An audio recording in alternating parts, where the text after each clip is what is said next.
Phone call come in over the break from someone named Kathy, and she went into a local store and she fell about a month ago, and she's wondering if it's kind of too late to get the ball rolling on this, if I understood that correctly. So Larry, Brian, either one of y'all want to answer that question? We'll let Brian take the lead on this one, and then I'll come clean up. How about that? Well, I think the first thing is, we're not going to mention the business's name, but we see a lot of repeat claims against the same companies over and over and over again.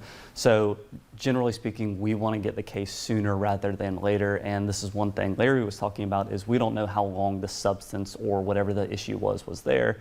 The most important evidence on these types of cases is video evidence, and we like to make sure that video evidence is preserved. And so we have, someone serve the company with a letter saying, please preserve any and all video evidence, and they can actually be punished for destroying that evidence. And we have a case right now that might be going to trial soon where the video disappeared for 2 years, and they have faced very significant repercussions from the court.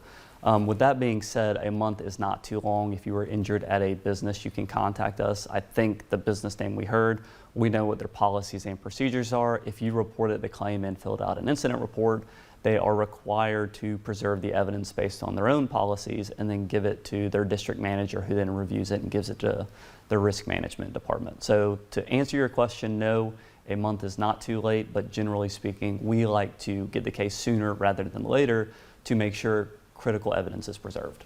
Right. And so sometimes evidence disappears. We just had a case, and this is a little bit off topic, but we just had a case this past month that we got a phone call on, and we had our go teams ready to go. We had our investigators out the next day, literally flying a drone over the accident site, taking photographs from all different directions, all different angles. And sure enough, some of the evidence had changed. In fact, 3 days later, the evidence changed. And then 5 days later, the evidence changed. And so it's important, especially in a situation like this, it's not too late. We just had a case. Philip Stammen received a case. He is one of our associate attorneys. He received a case that was 47 months old. And the lady was thinking that the insurance company was going to do the right thing, that they were going to pay her the money, and she did not need an attorney whatsoever. And she waited to within 1 month of what we call the statute of limitations. We were able to successfully file the case. And let's just say the insurance company is going to have to pay more than what they should have had they settled with her within a reasonable time period. This is a lady that had had surgery. She had had multiple surgical interventions. And in that particular situation, the insurance company, after they got our lawsuit, was saying, oh, well, we only have X number of dollars of policy limits. And we said, well, you had 47 months to settle with her directly, and she would have taken the money. She certainly would have taken the money. It was clear that she would have taken the money. She had written them letters. And now that we've got the case, that insurance policy is way too small, given the consideration that she's now had these multiple surgical interventions. And, we got lucky on that one, so to speak. A lot of times when we have a case that's older, it does not do well for the client. And when I say when we get it older, 2 years later, 3 years later, everybody wants to be fair. Everybody wants to see what the insurance company is going to do. I think after Hurricane Michael down here in the Panhandle, people really realized what the insurance companies were going to do.